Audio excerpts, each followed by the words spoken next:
Good evening and welcome to the 8th edition of the ERS Vision Live panel discussion featured exclusively on the ERS Respiratory channel.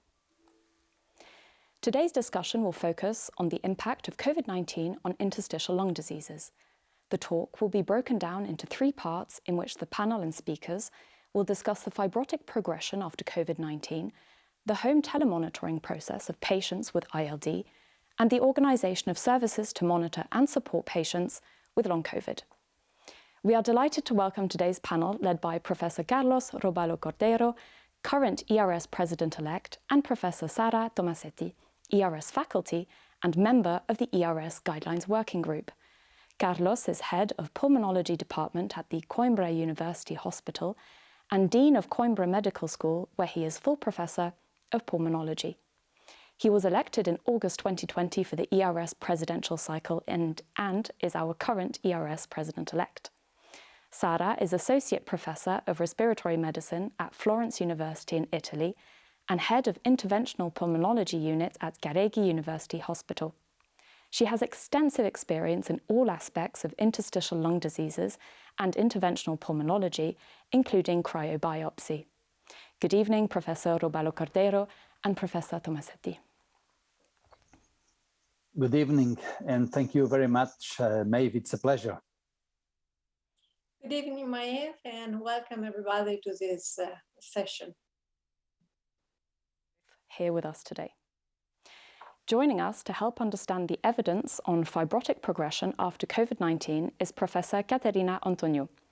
Caterina is Associate Professor of Respiratory Medicine and Head of Lab of Cellular and Molecular Pulmonology at the University of Crete. She has been actively involved in the European Respiratory Society and currently serves as Head of Assembly 12 Interstitial Lung Diseases. Welcome, Caterina. Hello, Maeva. Hello, and thank you for being with us this evening.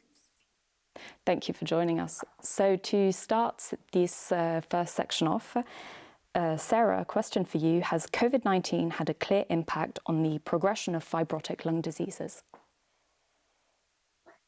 I think yes. Okay, Sara, yes, please.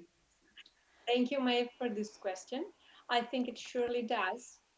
Risk factor, predictors, and the links needs to be further elucidated, and I'm sure that Caterina can tell us a lot on this topic. And I really wish to start asking to Caterina her experience with the IPF patients who developed COVID-19. Yes, thank you for the questions. I think that we have some minutes to discuss this very important topic for our patients, not only IPF patients, but also patients with interstitial lung disease. There are now a lot of studies, and some studies now are very clear that the COVID infection, SARS-CoV-2 infection, has a clear impact in survival of IPF and ILDS patients when they are hospitalized or non-hospitalized with this viral infection. I think that different series show now that these patients, even if we adjust for their functional capacity and regardless if they are hospitalized or not, mortality is almost 50%, and this is higher for IPF patients if they are male, obese, and have low respiratory function at baseline, like lower FVC and DLCO. So we now are aware of that, and we have to take care of these patients as much as we can in order to prevent them from the infection with all the measures we can. But also on the other hand, enhance the role of vaccination, but also the role of physical distancing, but also increasing rehabilitation programs, physical activity, and also their to be functional in their community. Because also this infection is related to depression and anxiety, not only with COVID pandemic, but also within their disease. Thank you, Caterina. So the message that you're giving us is that the mortality, so the outcome of patients with ILD is worse compared to that of patients who do not have pre-existing lung disease. And are you also saying that the mortality of IPF patients is higher compared to other interstitial lung diseases? Yes, I think this is clear. And also it is higher regarding other fibrotic diseases such as chronic HP and CTD-ILDs. And it is regardless if they take antifibrotics or not. In a study, maybe the major study, has shown that mortality was 50% and 40% of the patients were receiving antifibrotic therapy. And also if the patient has an ILD, has a higher risk for entering the ICU, so 50% more, and discharge is less common, unfortunately, in these patients.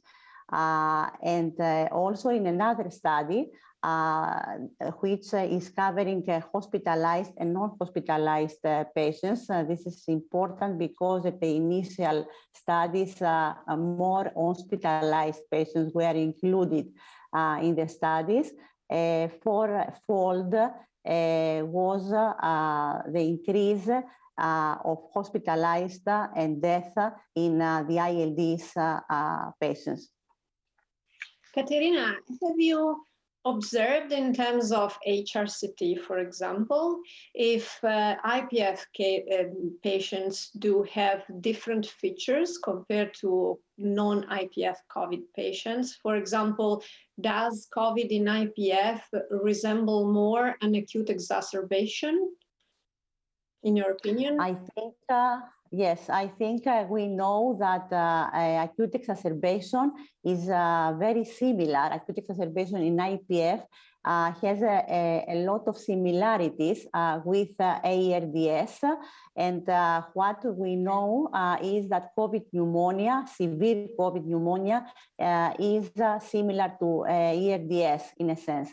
Also, we know that the COVID pneumonia is a severe profibrotic condition, and this is known not only from radiology with a lot of similarities, but also with pathobiologic markers regarding those conditions.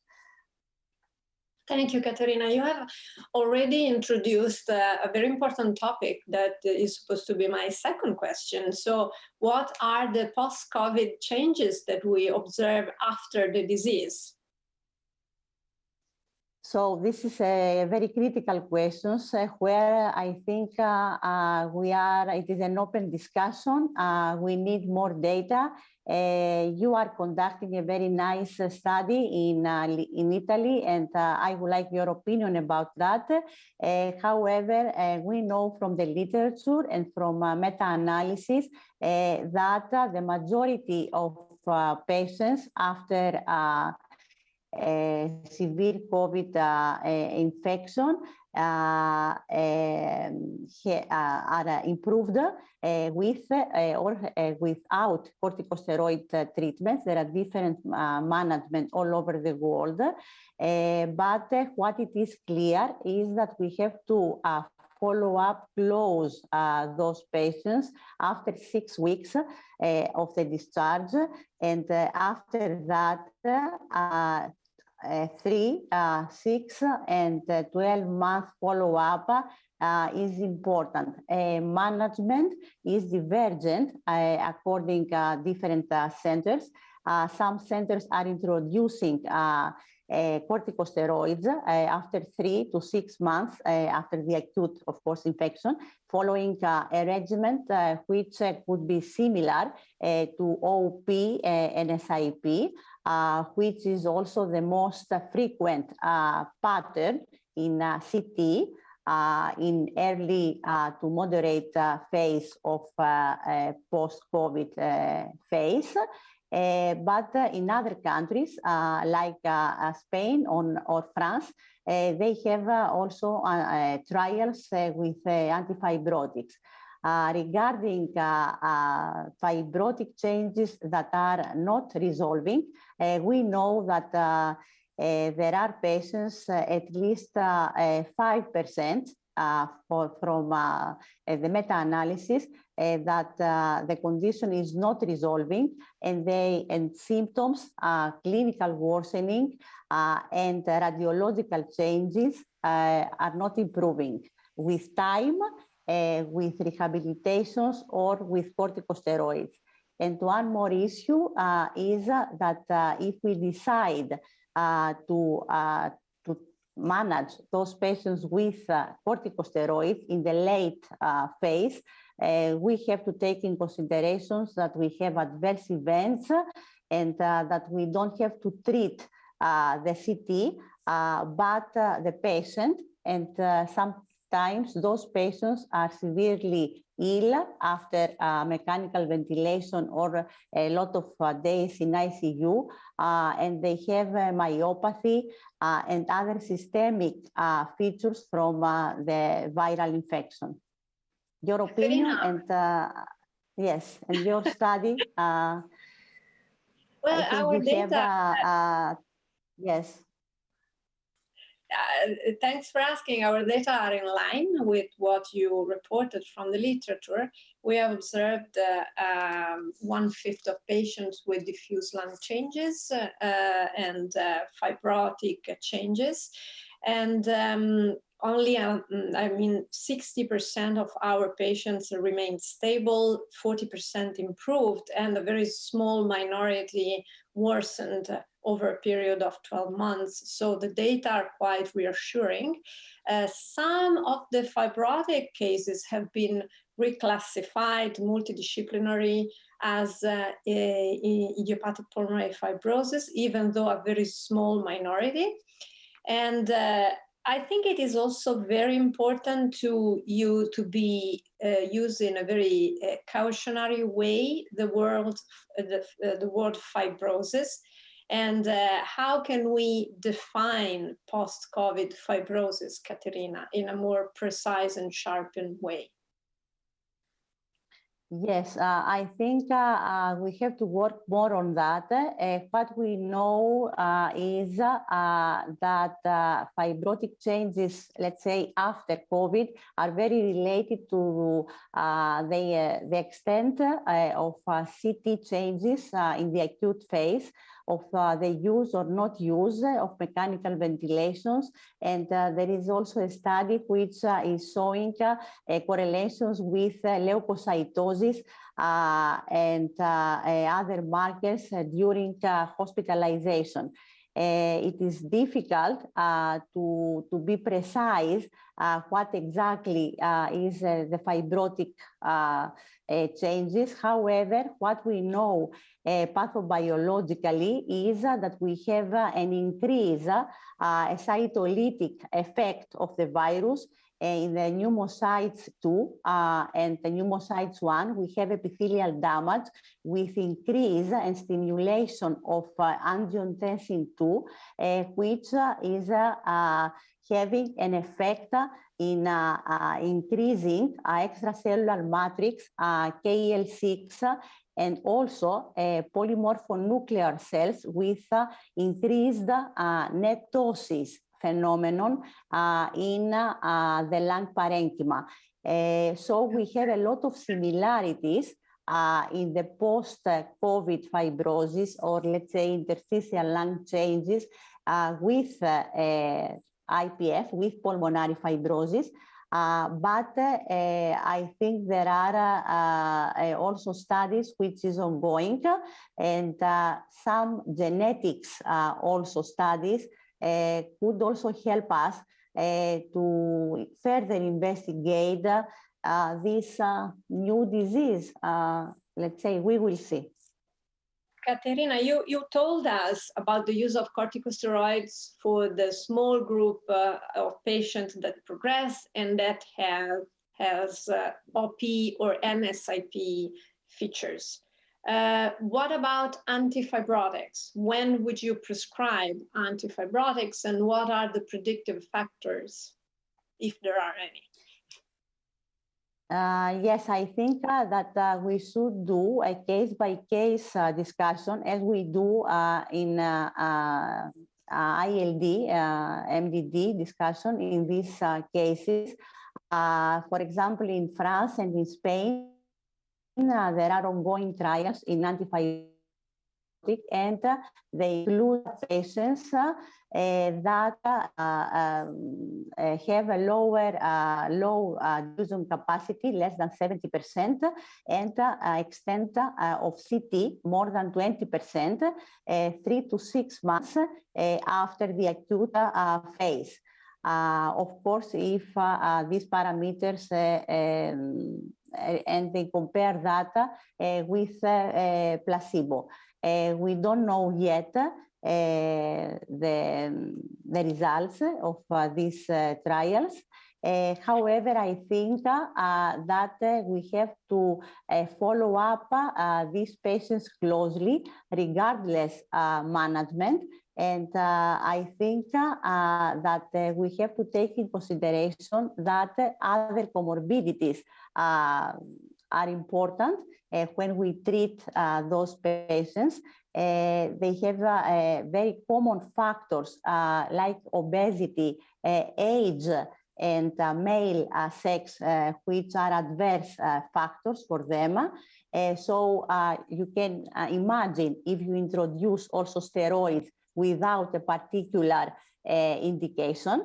And what we do is that we perform a BAL with an autoimmune screening 6 to 6 months after the acute phase. If the patient has symptoms, respiratory symptoms, which are not related to other factors, and CT features that are persisting, and according the BAL, if we exclude autoimmune dysregulation by the virus, which could be a phenomenon, not only in the acute phase, but also in the second phase, because it is a well-known phenomenon that the virus is linked to autoimmunity in different stages, then we decide case by case if we introduce low-dose steroids like we do in OP and SIP,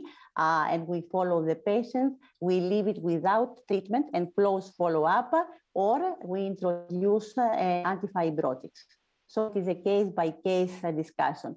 Importantly, what we find in BAL in those patients that are not resolving with time or with, and they have symptomatic severe COVID infections after the acute phase with persistent symptoms, clinical features, CT features of fibrotic changes, we see cellular markers that are very similar to pulmonary fibrosis, idiopathic pulmonary fibrosis, and markers such as increased collagen and osteopontin in alveolar macrophages of these patients.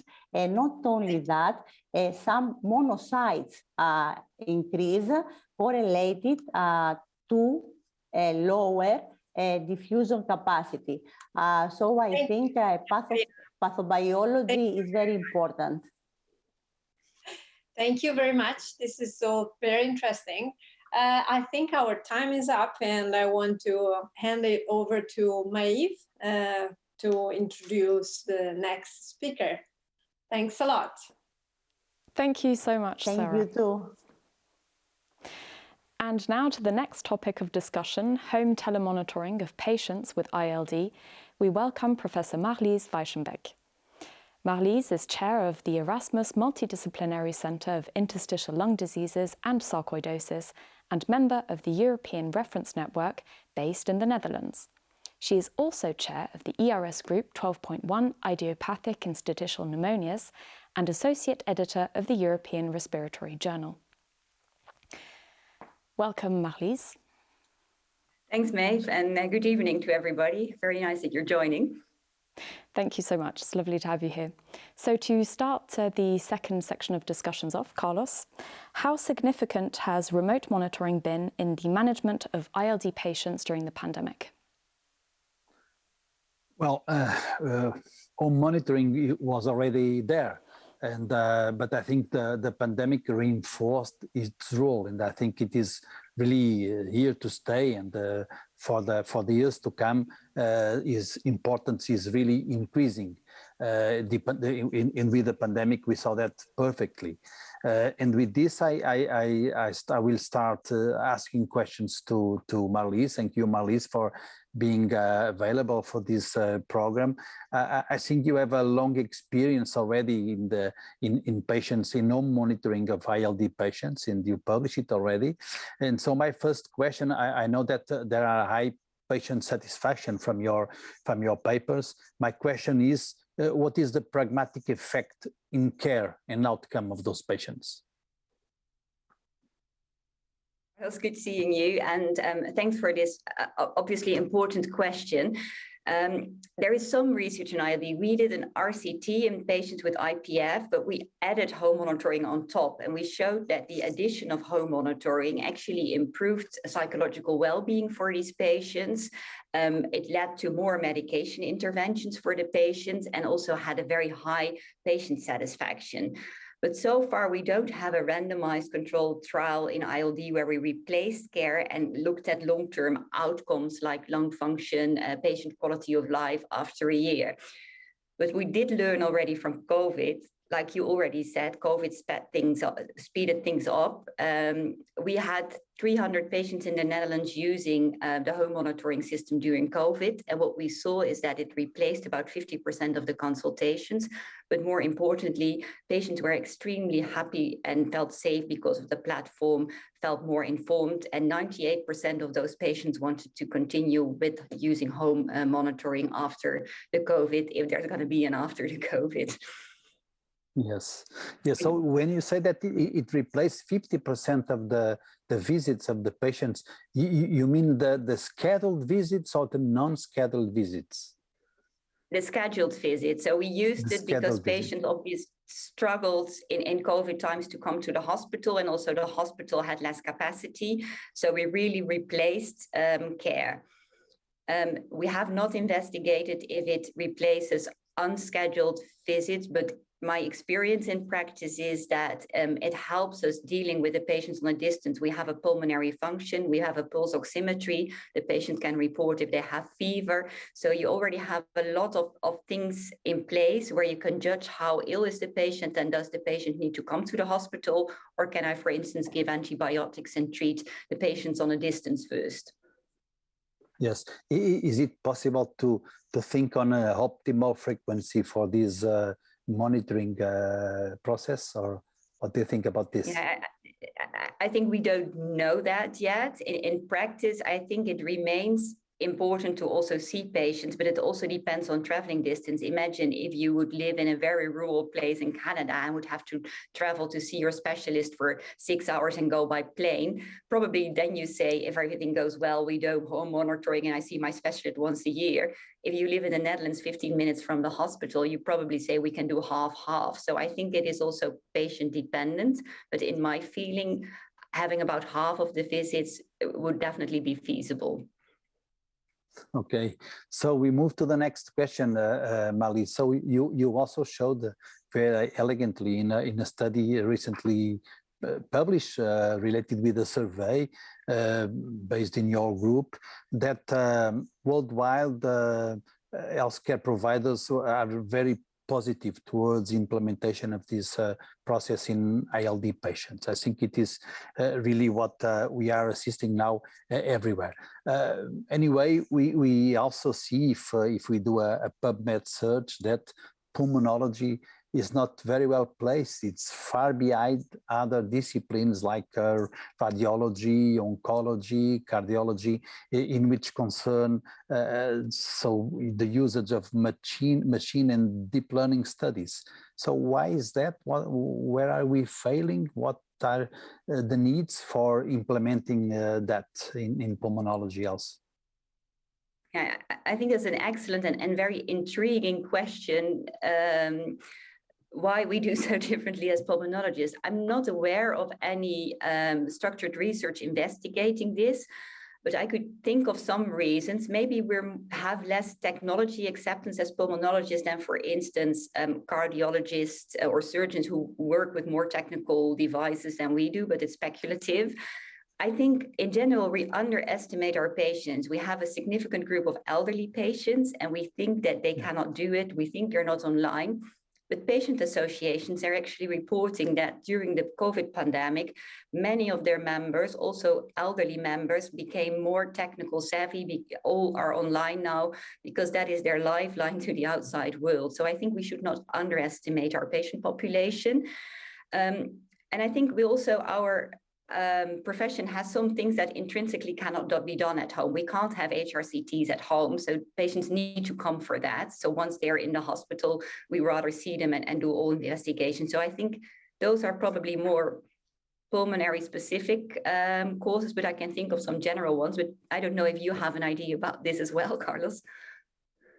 Well, I think it's maybe there are different adaptive capacities from different specialities and also from the patients. Of course, it is a work that we have to do among us. This is real. Looking at that result, those results, this is really what we can think on implementing in pulmonology. But I think you are perfectly right. Maybe there are also even some legislation issues. I don't know that can be here also in this having a role in this situation. But anyway, we have now, and this is what I would like to ask you. Also, we have now novel devices and, of course, many other possibilities that are already ongoing. We assist to a brave new world, we can say. So, what is your opinion about the access of this to these tools, and what can be access of the patients and of the different services? And how does it how is the impact, how do you see the impact of this in our activity, normal activity, and also in our training activity, the training of our residents? I think those are many excellent questions. I think we can only imagine or hardly imagine what is technically possible, because there's so many things already technically possible that we're not aware of as doctors. But for now in ILD, what we're good at is measuring spirometry at home. We have pulse oximeters at home. People are working with activity trackers, step counters. But I think there are many developments with sensors measuring all sorts of bodily functions that are already possible in ILD. But most research in ILD was with Homespirometer and pulse oximetry. I think as for the training, many medical schools are already teaming up with others. There's these convergence groups in many big universities where the medical schools team up with the technical universities and the public sciences, because I think we have to train a new generation of doctors and scientists to shape our healthcare, because this is something inevitable where we will be moving. So we'd rather be smart and shape that than having this just being thrown on us. And that also incorporates, legislational things like you said, but also reimbursement, how to structure the flow, how much of the personal contact it can replace. But we need scientists that know about that and know about the technical parts, and not only doctors. Yes, and so home monitoring has become, we can say, a routine in our practice in many centers. Is this already reimbursed in some places, Marlies? I think this is it's a very good question. What some, at least our insurance companies were very hard negotiating. In COVID, it worked very well to get it reimbursed, but they also say maybe you should count it as real spirometry and get the same, money for it as an in-hospital spirometry. So I think this reimbursement will, matter from country to country. And for instance, in the US, I heard also problems with if doctors now treat patients in another state in another state, they need different licenses for all these states. So I think the implementation to really real life use of all these devices takes something. But I think most governments, and I can only judge for the Netherlands, are really thinking about there's big discussions now with insurance companies, with the government on how to reimburse structurally these home monitoring devices. The consultations in the Netherlands are already reimbursed. So the fact that I do a telecom or video consultation is already reimbursed, but I still am struggling to get the Homespirometer reimbursed. I don't know how that is in Portugal. No, it is not. At this moment, it is not. So it is completely different. So my I think we have to fight as a group for these things to structure it. Yes, of course. Another question is, we during this pandemic, we had the patients, the ILD patients, had less access to our centers. Did you increase during this period a lot the number of patients with this remote access, and do you have any new diagnoses of ILD cases with this possibility of having home monitoring? We did increase it. We got much money to use it in COVID time. So we increased in the whole country. People started using this, and patients really valued that and liked that. So we have more than 300 ILD patients now monitoring, home monitoring. And the second question you had is about, sorry, I forgot. Where about new diagnoses? How can we implement if the patients have no access to us? Yeah, we have not used it for diagnostic purposes yet. There has been a study, the Starliner study, that home monitored during the diagnostic trajectory, and that study showed that already in the process of making a diagnosis, there was a difference in disease behavior between patients that had IPF and had other ILD diagnosis. So I can envision that you use this for decision making of treatment, but also for diagnosis making. The disadvantage is you have to see the patient once, because one of the core features of our diagnostic making is obviously the HRCT. Yes. So from your personal experience, were you monitoring during this period patients with ILD that had COVID also? And what about the...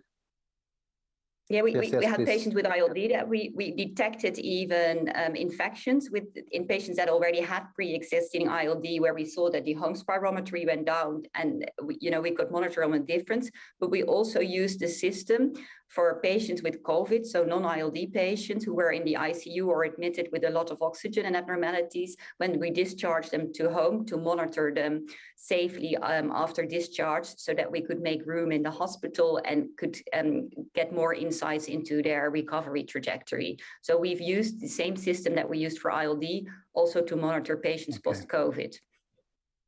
Okay, so I will hand over. Thank you, Marlies. Very interesting discussion, very nice answers, and I think it is really, you have already a long experience monitoring. It is in ILD. I think you have the largest experience. It is very interesting for us that you shared it with us, and I will hand over now to Maeve for the rest of the discussion. I think we have still 1 minute and something. Yes, thank you very much, Carlos. So joining us for our final topic is Professor David Montani. who will elaborate on the organisation of services to monitor patients with long COVID. David is professor at the French National Referral Centre for Pulmonary Hypertension in the Department of Respiratory Medicine at the Paris-Saclay University in France. So to finish off this last section, Sara, is the organisation of monitoring services a key factor when delivering care to patients with long COVID? It sure is. COVID hits millions of people, and we really need to organize efficient services to follow up for them. And long COVID is a very complex issue to deal with that needs a multidisciplinary approach. So, David, my first question for you, who are an expert in this topic, is can you just summarize for us very briefly what are the features of long COVID clinically? What do we expect from these patients? Thank you very much. Good evening, everybody. Yes, after the first wave of the epidemic, clinicians progressively observe that survivors frequently present with chronic fatigue, dyspnea, psychiatric symptoms, cognitive impairment, but also persistent anosmia, diabetes, cardiovascular and renal impairment, or worsening of pre-existing condition. All these symptoms were defined what we can call long COVID, or I prefer the term of post-COVID-19 syndrome. And to date, we are not sure how does it long. It potentially takes and lasts for weeks or months. And for the screening of long COVID, we have the experience in our center of two-step assessment of these patients. And I think it's a good option because there are many patients. And so in our experience, we have published in JAMA, we propose a telephone assessment for all the patients with specific questionnaire around 4 months after discharge of hospitals. And for the patients with relevant symptoms, all these patients were invited for multidisciplinary ambulatory care visit 4 to 6 months after discharge. The specialists who are involved were pulmonologists, of course, but also psychiatrists, psychologists, internal medicine chest physician, also, and all other specialists, cardiologists or endocrinologists, if needed. And at least I think if we want to have a short exam that we need to do, it's at least pulmonary function test, CT of the chest, and I think psychiatric assessment is a very important thing because most of these patients have post-traumatic disorders. David, you mentioned that you prefer to call this patient post-COVID and not long COVID. What is the difference that you have in mind? I think the term long COVID means that you have a persistent infection of COVID.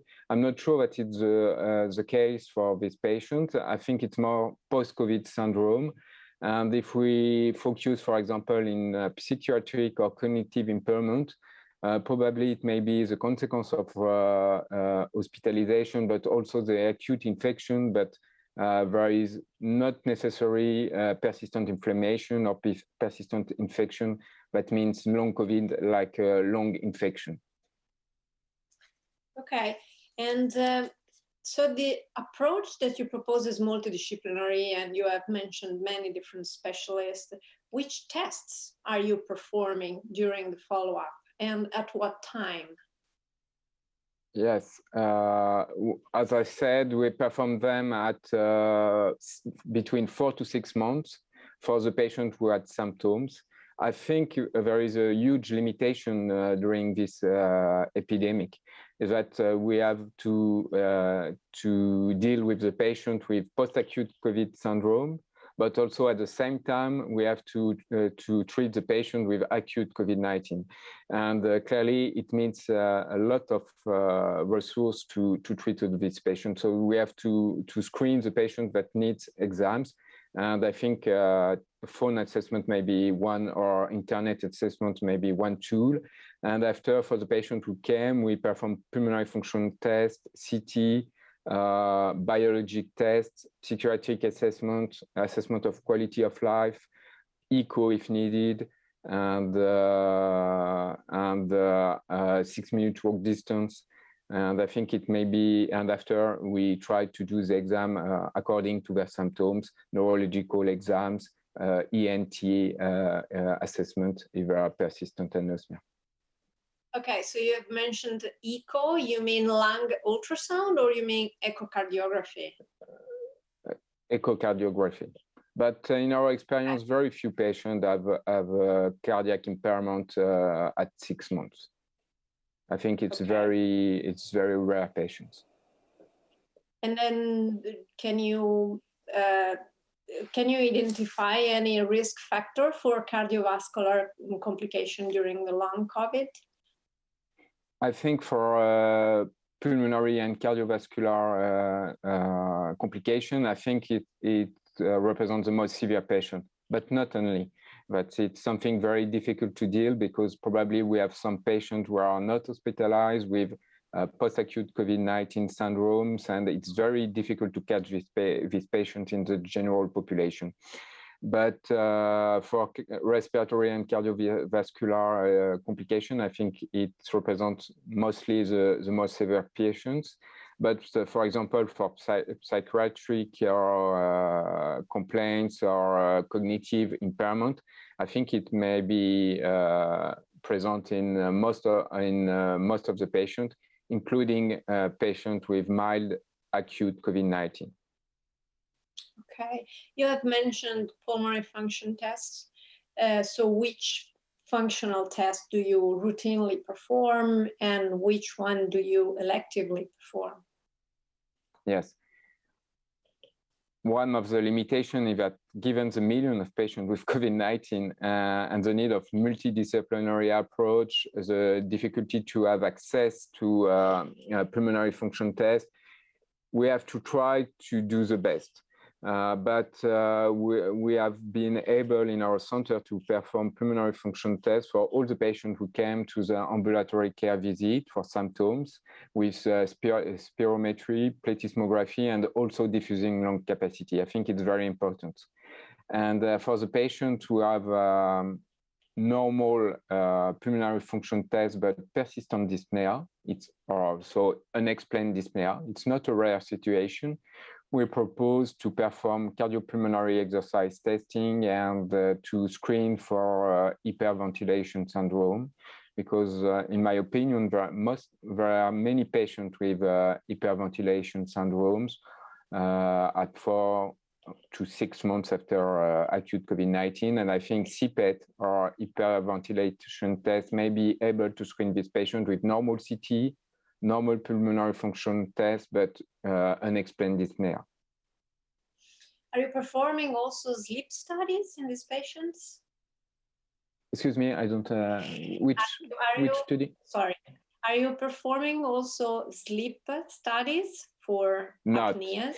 Not. I think it may be very important if you have the resource to do it. I think it's something to do in this patient because I'm sure, but we are sure that this sleep apnea is a risk factors of COVID-19 and probably a risk factors of post-acute COVID-19 syndrome. But during epidemic, it's very difficult to manage with to explore sleep disorders for these patients. But I'm sure we have to do something.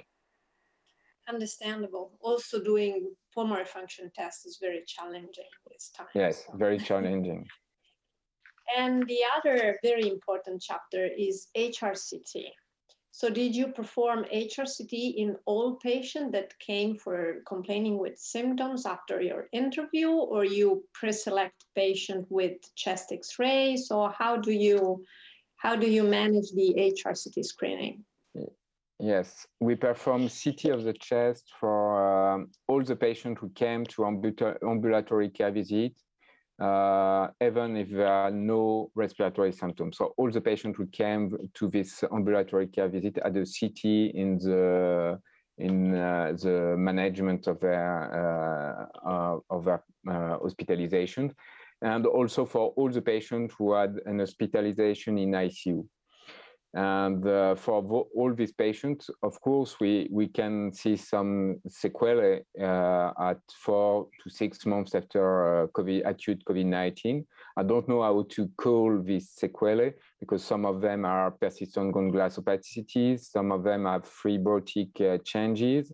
And when we go back to all the data available in other etiology of acute respiratory distress syndrome, I was surprised to see that very few data on the follow-up of patients with ERDS. So it's very difficult to compare to other ERDS, and I'm not sure that it's really different. We have many patients, millions of patients, so probably it changed something.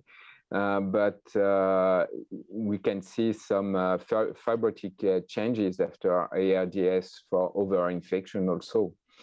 And but I'm not sure it's so frequent, but it exists. And what is difficult to catch the patients, we see some patients who have mild COVID-19 or who are not hospitalized, managed as outpatients, who came 4 to 6 months after with fibrotic lesions in the same territory of the acute COVID-19. So probably some of them may also develop fibrotic changes after COVID-19. Okay, so David, for the patients who are not so lucky to have access to a multidisciplinary team as it is in your hospital, and maybe they just perform an HRCT and the radiologist detects some interstitial changes, who should be referred to? Who should be in charge? Which physician should interpret these changes and take care of these cases? I think what is very important is that there are not so many data of very long evolution of how these lesions change during time. So I have some in my memory some cases of patients who are considered to have interstitial lung disease, sequelae of COVID-19 with an improvement of their CT. So I'm not sure that all what we observe at 4 to 6 months, it's definitive for these patients. I think a CT at 4 to 6 months for the patients seems a good point. And how to manage this patient, I think we have to refer to pulmonologists. And I don't know what to do exactly after. I think we have to include this patient in clinical trials. And try to propose some treatment. But to date, we have very few information regarding interest of antifibrotic treatment for these patients. Yeah, I completely agree with you. And I think it is important that pulmonologists and those particularly experienced in ILD can access these patients. So we have had experience of cases that were, for example, multidisciplinary evaluated and then sent to BAL and cryobiopsy that showed clinical, pathologic, and radiologic features finally consistent with a known ILD, and so were reclassified as IPF or HP or other interstitial lung diseases and were treated appropriately. Also because CT, post-COVID CT, can be considered also a screening for ILD. What experience do you have? Do you have you performed any BAL or biopsy, and have you reclassified any cases and changed your approach based on your multidisciplinary diagnosis? Not really. What we have done is that when we have a CT for this patient, that each time we go back to the first CT, and I think it's something very important, because sometimes we are sure on the initial CT that there is no ILD in these patients. So if we have no doubt of chronic lung disease before the COVID-19, we do not perform BAL or lung biopsy for this patient and consider that it's fibrotic or sequelae of COVID-19. And to date, there is no treatment that demonstrated their efficacy in this situation. So except in the context of clinical research, I think it may be difficult to propose lung biopsy.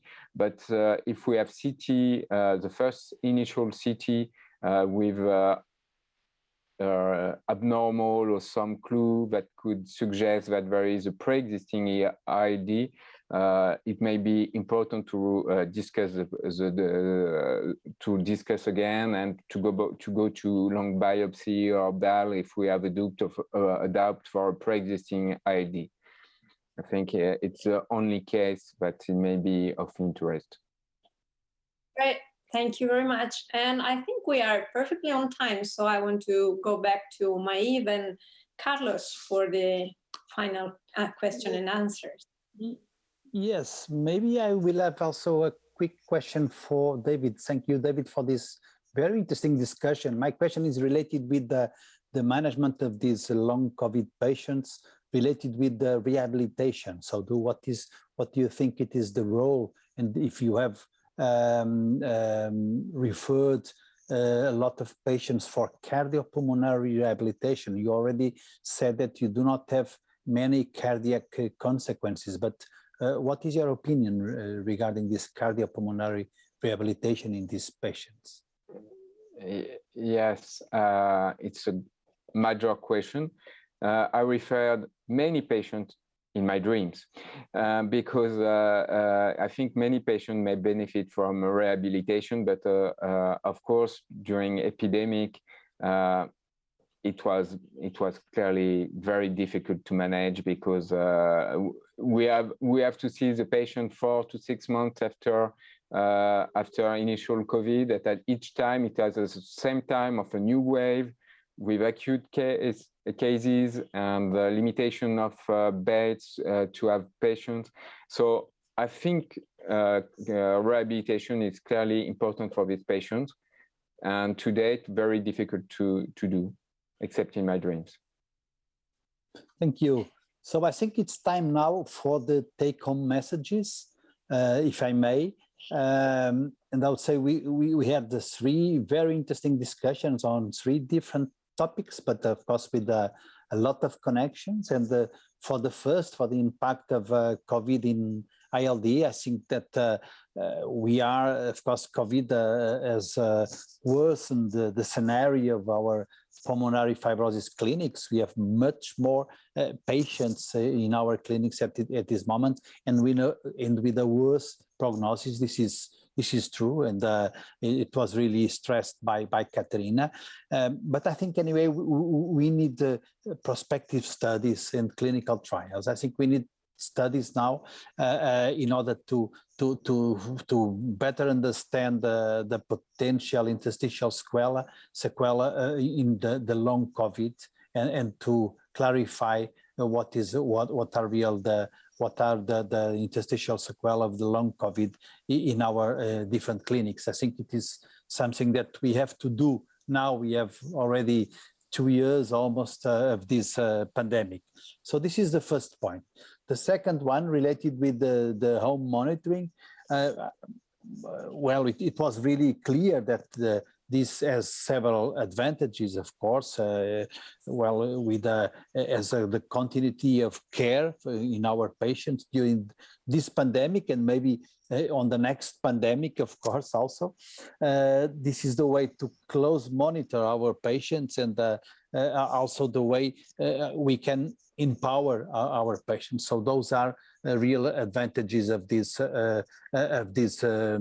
tool. But also there are some challenges, of course, that because we have many issues like technical issues, regulatory issues, and different regulatory scenarios from different countries, as we saw, and also some financial issues regarding related with reimbursement. So, but at the end, I think it is something that it is to stay and we have no doubt regarding these new tools for the near future.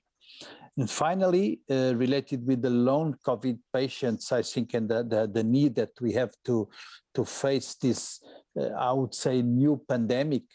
This is something that we need to understand, that we need to organize our medical service and to have organization as a kind of reference centers. I think there are already some reference centers in some of our countries in order to monitor and to guide the patients for depending on their different needs. So according to their different needs for the different specialties. And it was really very well shown that we need support and many other specialties, even for our patients in ILD, because they can have with this long COVID many other consequences.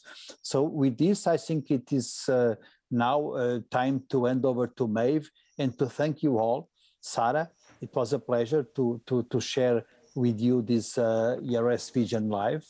And Katerina, Marlies and David, thank you also for your inputs. And I will hand over to Maeve now. Thank you, Carlos, and thank you both for chairing this event tonight. And thanks to our speakers for sharing their knowledge with us. And of course, thanks to our online participants today for joining us and for your many questions. A recording of the discussion will be available to rewatch on the ERS Respiratory channel, and the ERS Vision Live series will continue. A new live discussion panel will feature on the ERS Respiratory channel each month, bringing together key individuals to discuss hot topic areas within respiratory medicine and science. We hope you can join us again next year in 2022.